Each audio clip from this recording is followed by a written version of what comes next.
Magandang umaga sa inyong lahat. Kamusta ang inyong Biyernes? Thank God it's a Friday and today is August 1.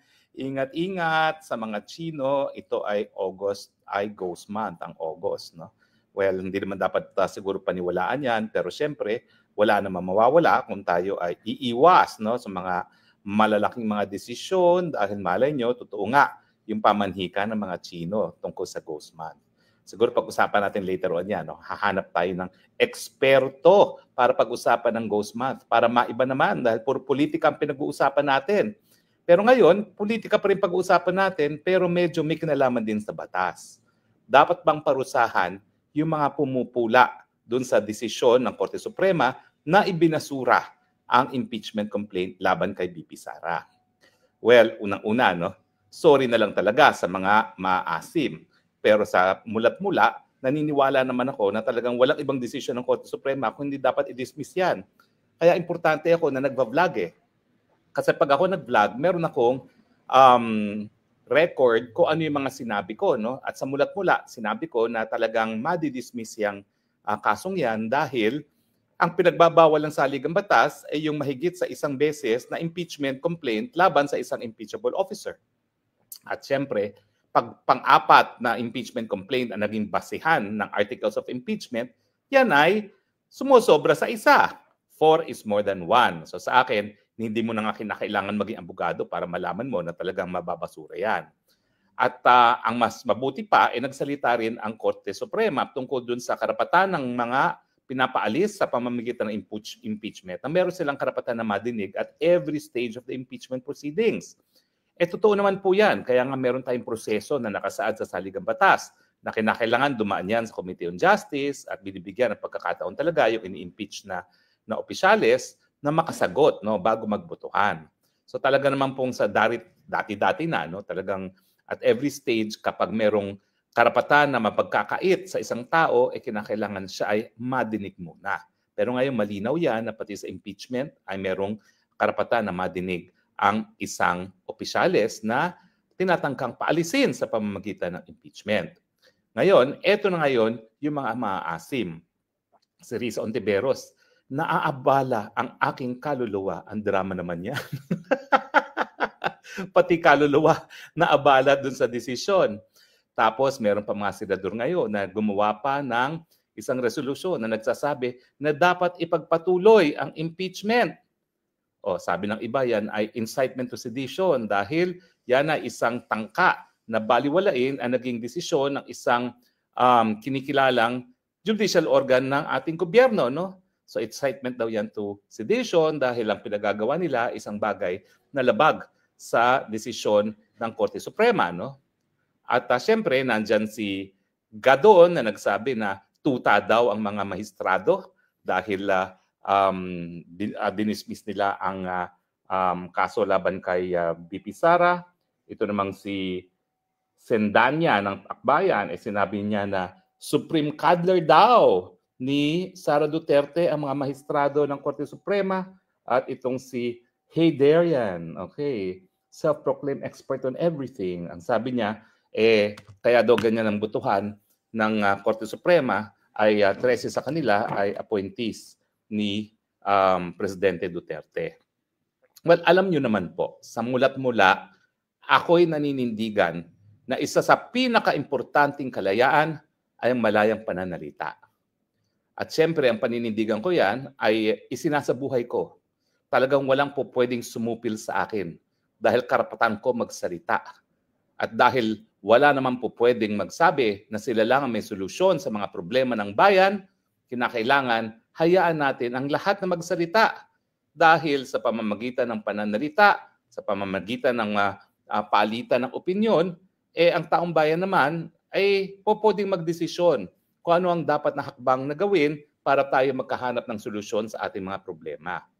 Kaya nga po ang Korte Suprema paulit-ulit na sinasabi na talagang sa taas ng mga karapatang pantao, nasa taas ng importansya ang kalayaan ng malayang pananalita at malayang pag-iisip. Siguro itong karapatan nito ay nakabase na rin sa paniniwala ng lahat ng pananampalataya, Kristyanismo, Islam, Buddhism, na kung sino man yung Panginoon, yung Supreme Being, ay gumawa ng tao na merong kakayahan mag-isip. At dahil siya ay may kakayahang mag-isip, pwede siya magdesisyon para sa kanyang sarili. Pero kung hindi naman natin hahayaan itong malayang merkado ng idea, hindi rin natin malalaman kung anong katotohanan. Kaya nga, maski yung mga masasakit na mga pananalita, yan ay protektado. In fact, ang sabi ng Korte Suprema, talaga ang dapat bigyan ng proteksyon ay yung mga hindi popular na mga salita. Kasi kung yan naman ay mga popular na salita, bakit mo pa kinakailangang proteksyon? Di ba? Well, ganyan pa rin ang paninindigan ko pagdating doon sa issue na dapat bang maparusahan ang mga pumupula sa Korte Suprema. Ang pinakahuling kliyente ko rito, matindi ang kaso, si Lorraine Badoy. Ngayon, si Lorraine Badoy, yun nga, di umano, ay nagbanta daw ng violence against the person of a judge. At syempre, ang sinabi namin dun sa petisyon ni Lorraine Badoy, alam mo, sa mulat-mula, sinabi na ng Korte Suprema, ang mga taong gobyerno, kasama na ang mga maestrado, hindi dapat balat sibuyas pagdating sa kritisismo. At syempre, ang Korte Suprema na mismo nagsabi na kung ang pula sa isang taong gobyerno ay may kinalaman sa kanyang trabaho, hindi yan libelous. At syempre, kung ikaw naman ay pupula dahil sa desisyon ng Korte Suprema, hindi yan dapat maging dahilan para ikaw ay maparusahan. So ako naman ay naninindigan na yung desisyon kay Lorraine Badoy na pinatawan lamang siya ng 30,000 fine ay isang pagkilala sa importansya ng karapatan ng malayang pananalita. Bakit? Pwede naman siyang ipinakulong. Diba? Dahil matindi yung paratang sa kanya na di umano nagbanta siya sa buhay na isang nakaupong RTC judge. Pwede namang mas malaking fine ang ibinigay sa kanya. Pero dahil parang tapik lang ang binigay sa kanya na 30,000 fine, yan ay nagpapakita na binalanse lang ng Korte Suprema yung napaka-importanteng karapatan ng malayang pananalita, doon din naman sa karapatan ng ating hukuman na itaguyod ang integridad ng ating hudikatura. Now, bakit ba kinakailangan itaguyod ang integridad ng ating hudikatura? Hindi naman yan para protektahan talaga yung mga damdamin ng mga justices. Kung hindi gaya ng sinabi ko kahapon, kapag ang taong bayan ay nawala ng tiwala sa hukuman, paano pa sila susunod sa mga desisyon ng hukuman? At kung hindi naman sila susunod sa mga hukuman, paano pa natin magkakaroon ng mapayapang mga pamamaraan para maayos ang mga gusot ng tao sa isa't isa? So talagang kung ninanais natin na magkaroon ng kapayapaan sa pamamagitan ng tinatawag na rule of law, kinakailangan galangin natin ang desisyon ng Korte Suprema o ng ating mga hukuman. Dahil kung hindi natin gagalangin yan, sino pa? Paano pa natin magkakaroon ng resolusyon yung mga hindi kasunduan? Di ba? Magpapatayan na lang tayo at ang resulta magkakaroon ng malawakang violence sa ating lipunan. No? So kinakailangan talaga yung pagbabalanse ng karapatan ng malayang pananalita at yung katungkulan ng hukuman na bantayan din ang integridad ng hukuman upang hindi mawala ang tiwala ng taong bayan sa capacity ng institusyon na magbigay ng katarungan. Kaya nga, ang aking paninindigan, dahil nandyan ang karapatan ng malayang pananalita at nandyan yung importansya ng pananatili ng taong bayan sa integridad ng ating hudikatura, yung balanse na yan, kung ikay magpaparusa, dapat talaga napakaseryoso ng mga paratang laban sa hukuman na to the point na seryosong-seryoso siya na magkakaroon ng tinatawag na clear and present danger. Now, doon sa kaso ni Badoy, na ako'y dinipensahan ko naman, ang sabi ng hukuman, kasi makikita natin, nung matapos magbanta sa buhay ng isang West, itong si Dr. Badoy, may mga comments na sumusuporta.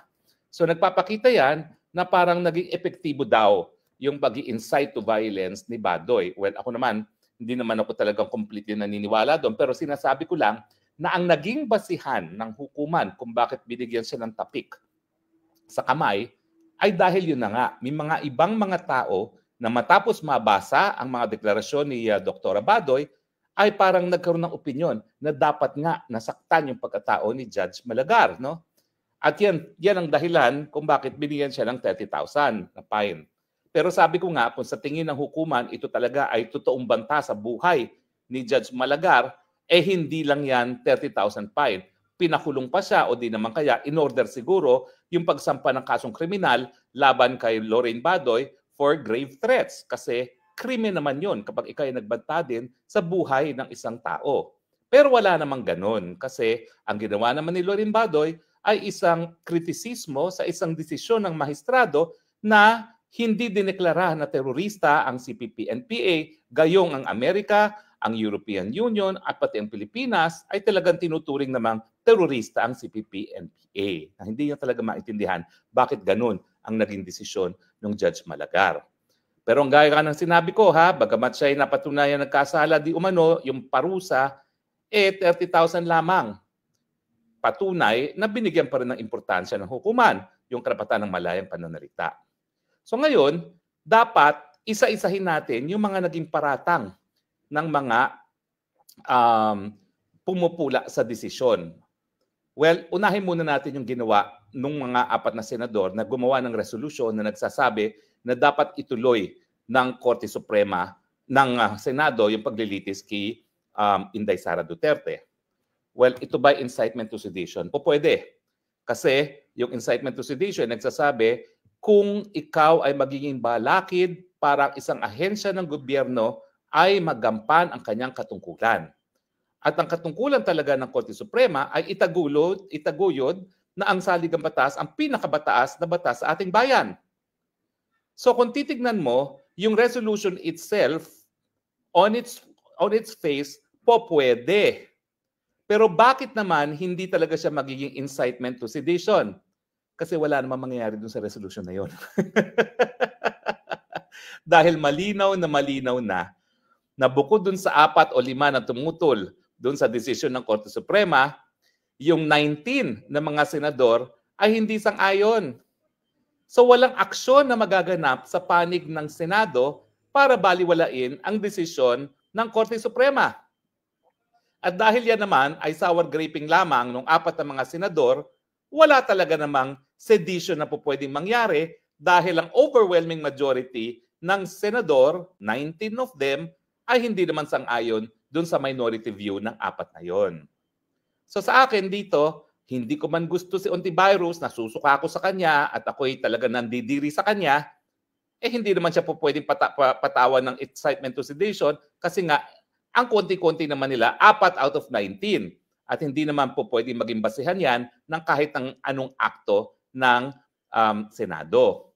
Bukod pa dyan, merong ng parliamentary immunity. No? Bagamat ito'y immunity lamang laban sa libel, sa tingin ko, kikilalanan din ng Korte Suprema na hindi rin dapat maging basihan na magkaroon ng liability for contempt ang mga senador sa mga sinasabi nila sa mga official communications sa Senado. Bagamat, kapag sila ay abogado, at nangyari na ito, isang abogadong senador na pinulaan ng desisyon ng Korte Suprema, pwede pa rin madisiplina ng hukuman yung abogadong yon.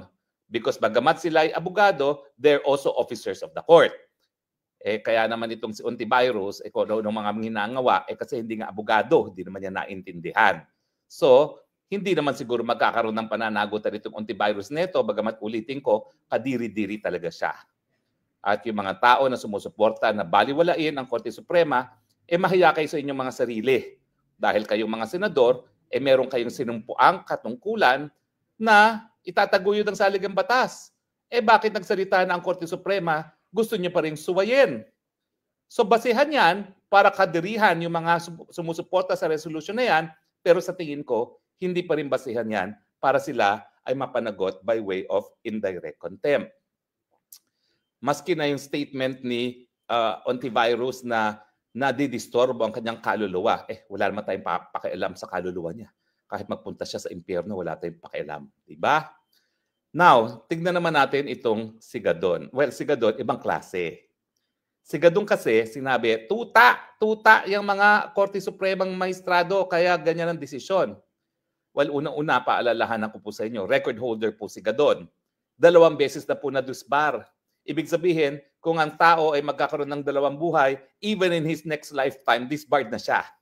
Ibig sabihin, wala nang posibilidad na ma-disbar pa si Gadon. At ano pang sakit dyan sa isang abogado kung hindi ikaw ay madisbar not once, not twice. Kaya kumbaga, halang na talaga ang kaluluwa ni Gadon. Ganun pa man, hindi po yan assurance na hindi siya mapapatawan ng karagdagang parusa ng Korte Suprema. Ito ay tinawag niya na tuta ang mga maestrado, kaya ganyan ang desisyon. Sa tingin ko, yung pananalita ni Gadon ay meron po talaga yang epekto sa taong bayan para mawalan sila ng tiwala sa integridad ng hukuman. Bakit? Kasi baganya't si Gadon ay si Gadon, pinakikinggan siya ng mga loyalista. At dahil meron mga nakikinig sa kanya mga loyalista, miski kaunti lang sila, meron talagang sektor ng lipunan na po pwedeng mawalan ng tiwala sa Korte Suprema dahil sa pagsabi niya na tuta ang mga maestrado ng Korte Suprema. So sa tingin ko po, bagamat siya ay disbarred na, baka po pwede pa siyang mapatawan ng pangatlong disbarment. Kung po pwede ba yun? Baka po pwede ba yun? Pero po pwede patawan po yan na karagdagang parusa. Kung hindi po pagkakakulong, baka yan ay pagbayad ng fine. Now, puntahan naman natin yung sinabi ng congressman ng Akbayan na cuddler daw ng si Sara Duterte, na yung mga maestrado daw ay cuddler ni Sara Duterte dahil kung hindi sila cuddler, hinayaan yung pananagutan. Well, unang-una, Mr. Akbayan, huy, siguro di ka na naman abogado kaya ganyan ka magsalita. Unang-una, merong presumption of innocence. So dahil hindi natuloy ang pagdinig ng kaso laban kay Inday Sara Duterte, ibig sabihin, meron pa rin presumption of innocence. Paano mo tatawagin ang mga justices na cuddler samantalang may presumption of innocence dahil hindi nga natuloy? Wala pang ebidensyang nahahain, puro paratang. Sasabihin mo lang na cuddler kapag alam mong kriminal. Wala namang pagkakasala pang napapatunayan si Inday Sara. Pero anong epekto nito sa hudikatura? Sa tingin ko, may pananagutan yan. Dahil pag sinabi mong cuddler, parang binibigyan ng proteksyon ng hukuman ang isang kriminal. Meron bang mga tao na po pwedeng maniwala rito? Po pwede po dahil nag-number 1 Akbayan. Di ba? Yan ay resulta ng sabuatan ng mga dilawan, ng mga loyalista at CPP teroristang MPA. Kaya number 1 Akbayan. At sa tingin ko, dahil tinawag niyang cuddler ang Supreme Court, hindi lang niya sinabi na kriminal ang Vice President, sinasabi rin niya na kriminal ang mga maestrado dahil pinagtakban nila ang isang kriminal. O hindi ba mawawalan naman ng respeto at tiwala ang atang bayan dahil sa sinabi na Akbayan na number 1 party list? So kinakailangan, Korte Suprema, patawan ninyo ng parusa itong Akbayan representative na ito. Dahil kinakailangan yung binoto ng taong bayan, siguraduhin natin na sila yung nag-iinganyo na magtiwala sa institusyon. Hindi mawalan ng tiwala. Palibasa, kalaban nila sa politika. Pag hindi sinang-ayunan ang isang petisyon para mapaalis yung kalaban, tatawagin na nilang cuddler ang Supreme Court. Sa tingin ko, they breached the line between freedom of expression and protecting the dignity of the court. Finally, si Noel Heyderian. O lahat daw ng justices bumoto dahil ang appointing power ay si Duterte. Let me make it very clear. I do not like Heyderian. I think he is a pretender. I think he is presumptuous.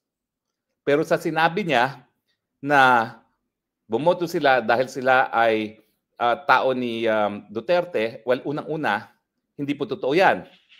Kasi may isang maestrado, dalawang maestrado na hindi appointed ni Duterte na bumoto in favor of the dismissal. Unang-una, yung sumulat ng decision mismo ay appointee ni Noynoy Aquino, si Senior Justice Marvic Leonen. At siyempre, yung kaisa-isahang appointee ni Marcos Jr., si Justice Raul Villanueva, ay appointee rin ni Marcos. So kung totoo na yung mayorya ay bumoto lamang dahil sa kanilang appointing authority, bakit naman kaya yung sumulat mismo ng desisyon at yung sarili mismong appointee ni Marcos Jr. ay sumang-ayon din sa dismissal? Now, yan ay yung walang basihan yung paratang na Hiderian. Dapat ba siyang maparusahan? Diyan natin babalansehin. Unang-una, totoo ba yung sinabi ni Hiderian? Alam ng tao hindi.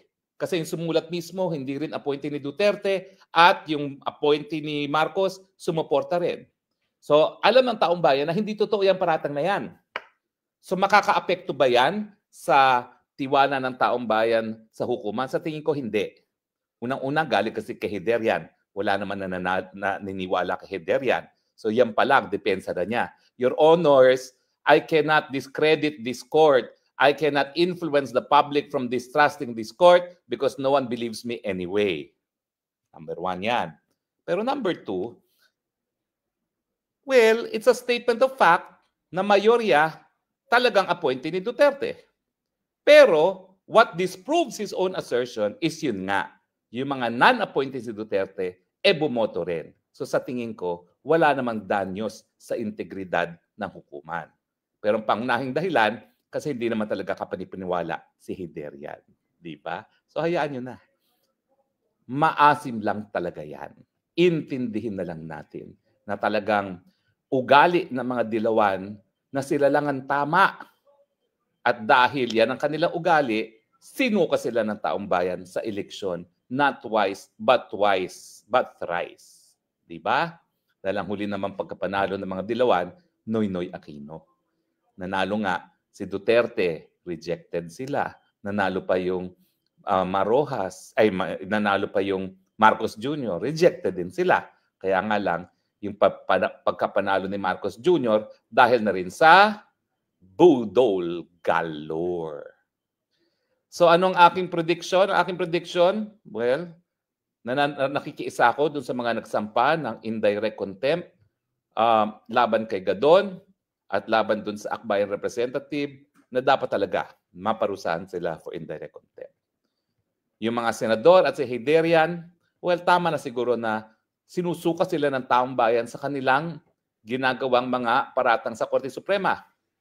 Minsan kasi, mas masakit ang suka ng bayan bilang parusa kaysa yung aktwal na parusa ng hukuman. Agree ba kayo o disagree? Well, basahin naman natin ilang mga comments. Si Be Kind, Be Safe, Sir Attorney Roque, si Loreto, tapos sino to? Ang bilis naman itong mga text nito, hindi ko mabasa.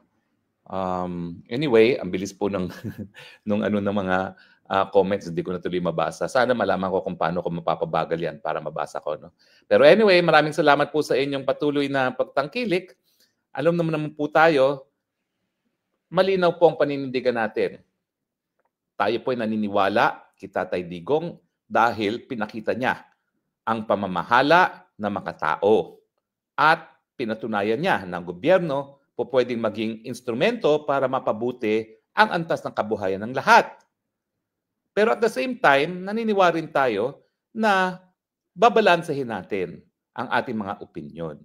Hindi ako agree sa kahit anong sinabi ni Rontivirus, Gadon, yung akbayan representative, at itong si Hiderian. Pero hindi naman ibig sabihin na palibasa hindi tayo sang-ayon, naniniwala tayo na dapat sila maparusahan. Dahil importante nga ang kalayaan ng malayang pananalita, maski yung sinasabi ng kalaban, hayaan nating ilabas nila. Dahil karapatan din naman nila yan, gaya ng may karapatan tayo na maglabas ng ating paninindigan. Pero kung ito'y makakaapekto na sa tiwala ng taong bayan sa hukuman, na siyang dahilan kung bakit mapayapa na nare-resolba ang hidwaan sa panig ng ating mga mamamayan, diyan na dapat gamitin ang kapangyarihan ng contempt. Maraming salamat po sa inyong patuloy na pagtangkilik. Hanggang sa muli po, ito ang inyong Spoksang Bayan nagsasabi, I love you Philippines, the only country I have, with the only country that I love. God bless the Philippines.